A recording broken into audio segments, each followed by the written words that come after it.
LC Trading pour beaucoup d'appelés mais peu d'élus, section crypto. Nous allons continuer notre analyse du BTC pour jauger la crypto en général. Je vous rappelle qu'il n'y a aucun conseil pro en investissement. Vous prenez vos propres décisions. Ceci étant, passons sur un écran, un graphique du Bitcoin et je vais vous dire ce que moi j'en tire en lisant la matrice des marchés. Donc, on est sur un graphique du Bitcoin en weekly. Je voudrais tout de suite d'entrée vous présenter cette trendline là. Cette trendline, elle date depuis novembre 2022, donc presque 2023. Et elle a été respectée jusqu'à présent. Elle est un peu large, comme vous le voyez, parce que les points les plus bas, on n'a que 2 contacts, sauf ici en ce moment. C'est pour cela que je vous en parle. 3e contact. Et sinon, au-dessus, si on prend la borne haute, on l'enfonce. 1 fois, 2 fois, on enfonce. On reste dans la largeur. Et ensuite, 3, 4, 5. Donc, il y a eu 3 contacts supplémentaires sur la borne haute, mais le dernier, il est en train d'enfoncer. Donc, c'est ce que je voudrais vous présenter. Si on est en train d'enfoncer ce 3e point, pourquoi ne pas enfoncer aussi le plus bas? D'autant plus que je vous rappelle qu'on est dans un cycle rouge, baissier, qu'on peut voir ici. En même temps, je vous invite à aller voir cette playlist du Bitcoin qui est sur la chaîne. Et vous avez là, les vidéos durent 5 minutes, vous avez tout l'historique pour bien comprendre. Il est encore temps de pouvoir comprendre. N'attendez pas qu'il se passe ce que tout le monde va appeler un signe noir pour se consoler et se dire « Ah, on ne pouvait pas savoir, personne ne savait. » Bien sûr que vous saviez. Léo Cryptox vous l'a dit. Donc, je vous l'ai expliqué. On lit ensemble la lecture, la matrice des marchés, et le marché nous donne un caviar en nous disant qu'il est en zone rouge. Laissez-moi prendre une respiration et on continue.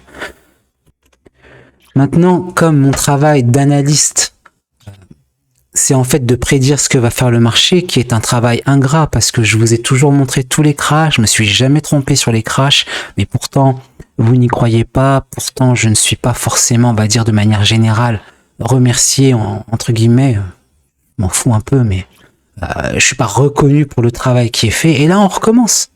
Donc, je vous rappelle très rapidement, sinon il y a la playlist. On vient d'une divergence qui inclut une divergence et qui inclut aussi une divergence. Tout ça, month, week et daily, et on est en train de foncer en bas.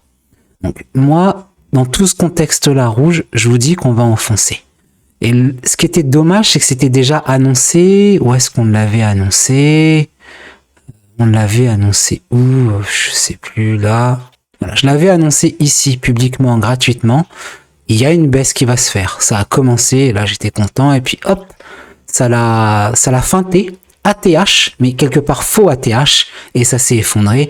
Nous, sur les plans LC Trading, vous avez les liens en description, on savait que ça allait s'effondrer. On a eu nos points d'entrée, et on est toujours baissier pour l'instant. Et si vous voulez beaucoup plus d'infos et avoir toutes les infos qu'on a, je vous invite donc à nous rejoindre. Maintenant, l'avantage qu'on a de savoir que ça s'effondre, c'était qu'on pouvait vendre. Moi, je vous avais dit de vendre vers ici, avant cette bougie-là. Je vous avais dit, bon, maintenant, il faut vendre. Vous avez dit, ici, on achète. 2e point, 3e point. Ensuite, ici, je vous dis, bon, on vend tout. Donc, on est quand même gagnant. Là, c'est du break-even. Là, c'est du gagnant. On vend tout. Tout, je mets des guillemets, car je vous ai quand même confié que moi, j'ai gardé 20% de mon bag. Mais je me suis quand même déchargé. Normalement, en tant que pur trader, j'aurais dû tout décharger. Mais comme la plupart d'entre vous, j'ai un billet sur le XRP. J'ai peur que si demain matin, il monte à 50 000 et que je me suis trompé, j'ai peur. Pas peur en fait, c'est une manière de parler, je sais que ça arrivera pas, et s'il monte à 50 000, au moins je veux être dans, je veux pas être le dindon de l'histoire, mais ça le fera pas. Et l'avantage d'avoir vendu, c'est que une fois que la baisse sera finie, une fois qu'on aura des signaux haussiers, on pourra l'acheter plus bas, ça peut être là, ça peut être $1, ça peut être 50 centimes, on ne sait pas, ça peut être 1,75, c'est-à-dire que ça baisse, mais le signal il sera encore plus haut, mais au moins on aura la conscience tranquille de pouvoir déjà re-rentrer, et ça je vous l'ai dit, attendre au moins de repasser en zone verte ici, qui sera donc en avril 1er, à la fin du premier trimestre 2026. Regardez cette bougie mensuelle, moi je vous avais vraiment prévenu, je vous avais dit il y a des mèches, on est en zone rouge, je vous ai tout dit. Donc, félicitations à tous ceux qui ont suivi ces conseils de lecture. Bien sûr, pas de conseils en investissement, mais ce sont des conseils de lecture. Donc, je vous rappelle, pour ceux qui sont intéressés, il y a des liens en description. Peut-être que je peux tout de même vous montrer, là, vous inviter à voir mes autres chaînes. Je suis de plus en plus actif sur Currency Trading, c'est la section Forex. Et je vais bientôt commencer aussi le Limitless Conspiracy Trading, car je voudrais vous parler de la crypto sous un autre angle, y compris donc le XRP. Voilà, on s'est tout dit, et on se dit à très bientôt sur LC Trading.